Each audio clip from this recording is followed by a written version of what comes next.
이 집을 여러 채 가진 청와대 참모들이 여전히 집을 팔지 않고 있는 것에 대한 비판도 쏟아지자 노영민 비서실장이 청와대 참모들에게 한 채만 남기고 팔라고 재차 권고했습니다.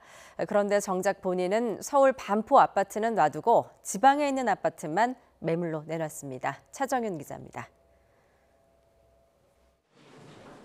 지난해 12월 16일 종합부동산세를 강화하는 부동산 대책이 발표된 다음 날, 노영민 대통령 비서실장은 청와대 비서관급 이상 참모들 가운데 수도권 다주택자들은 한 채만 남기고 팔라고 권고했습니다. 6개월 시한을 정했지만 이행한 참모들은 거의 없었습니다.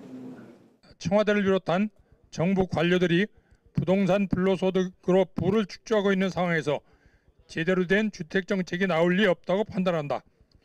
정부 부동산 정책에 대한 비판 여론이 커지면서 대통령 지지율이 넉 달 가까이 만에 50% 아래로 떨어지는 등 국정 운영에도 부담을 줬습니다.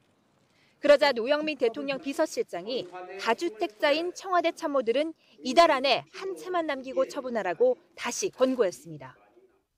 노 실장 자신을 포함해 비서관급 이상 12명이 대상입니다.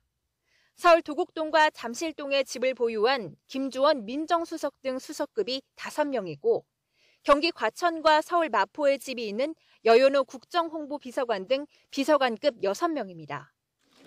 노 실장은 스스로 권고를 이행하는 차원에서 아파트 2채 가운데 한 채를 매물로 내놨는데 이게 다시 비판을 사고했습니다.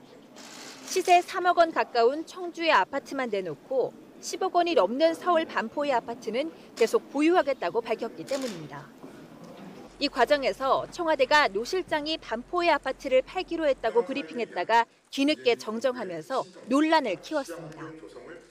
청와대 참모들은 집 한 채만 남기고 팔라는 비서실장의 2차 강력 권고는 본인 스스로 강남의 집은 보유하겠다고 선택하면서 뒷말만 낳고 의미는 퇴색했습니다. YTN 차정은입니다.